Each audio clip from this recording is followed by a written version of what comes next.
Good afternoon. It's Tuesday, June 26, 27, maybe 27, 2023.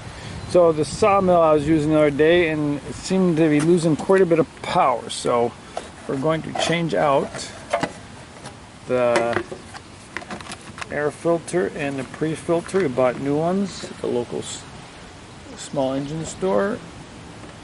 Alright.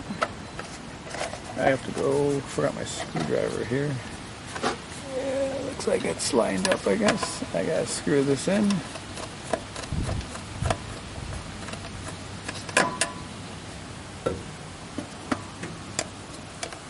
Alright, I gotta get a screwdriver to finish that up there.